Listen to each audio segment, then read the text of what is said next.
ನೀವು ಯಾರ ಹತ್ರ ಯಾರು ಕರೆಯೋದೇ ಇಲ್ಲ. ಏನೋ ರಾಜಮಾತೆ ಅಂತೆಲ್ಲ ತಗೊಂಡಿದೀವಿ, ಆಯ್ತು. ಏನೋ ತಗೊಂಡಿದೀವಿ ಅಂದ್ರೆ ಏನ್ ಅರ್ಥ ಅದು? ಇನ್ನೇನು ಅಲ್ಲ ರಾಜಮಾತೆ ಅಂತ ಅದೇನೋ ತಗೊಂಡಿದೀವಿ, ಅಲ್ಲ ಅದೇನೋ ತಗೊಂಡಿದೀವಿ ಅಂದ್ರೆ ಇನ್ನೇನ್ ಮಹಾರಾಜ ಅಂತ, ನಾನು ಮಹಾರಾಜ ಅಂತ ಏನೋ ತಗೊಂಡಿದ್ದೀನಿ ಹೇಳ್ಕೊಟ್ಟಲ್ವಾ? ಅದನ್ನೇ ಹೇಳಿದ್ದು ನಾನು ಅದನ್ನೇ ಹೇಳಿದ್ದು ತಾನೇ ಹೇಳಿದ್ದು ಸುದ್ದಿಯಣ್ಣ. ಏನ್ ಜಗ ರಿಯಲ್ ಆಗಿ ಮಾಡ್ತಿದ್ರು ನೋಡು ಮಲ್ಲವ. ರಿಯಲ್ ಕಣೋ, ಧನು ಮತ್ತೆ ಅವರು ಆಗ್ಲಿ ಸುಮೀರು. ನಾನು ಹೇಳ್ತಾ ಇರೋದು ನೀವು ರಾಜಮಾತೆ ಅಂತ ತಗೊಂಡಿದೀವಾ ಅಷ್ಟೇ. ಅದಕ್ಕೆ ನಿಮ್ಗೆ ಬೆಲೆ ಕೊಡ್ತಾ ಇದೀವಾ? ನೀವು ಕೊಡ್ಬೇಕು. ಬೆಲೆನೇ ಕೊಡ್ತಾ ಇರೋದು ನಾನು. ಬೆಲೆ ಕೊಟ್ಟಿದ್ದಕ್ಕೆ ಅದಕ್ಕೆ ನೀವು ಬೆಲೆ ಕೊಟ್ಟಿರೋದಕ್ಕೆ ನೀವು ಹತ್ರ ಮಾತಾಡ್ಬೇಕಂದ್ರೆ ನಾನು ಯಾರು ಸರಿಯಲ್ಲ. ಮಾಡಿದ್ದು ಸುದ್ದಿಯಣ್ಣ ಕ್ಲಾರಿಫಿಕೇಶನ್ ಬೇಕಾಗಿಲ್ಲ.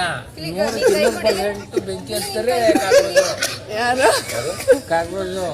ಅವ್ರ ಜೊತೆ ಕ್ಲೋಸ್ ಆಗ್ಬೇಕು, ಅವ್ರ ಮೇಲೆ ಭಯ ಏನೋ ನಾಮಿನೇಟ್ ಮಾಡ್ಬಿಡ್ತಾರೆ, ಅದು ಇಲ್ವೇ ಇಲ್ಲ ನನ್ಗೆ.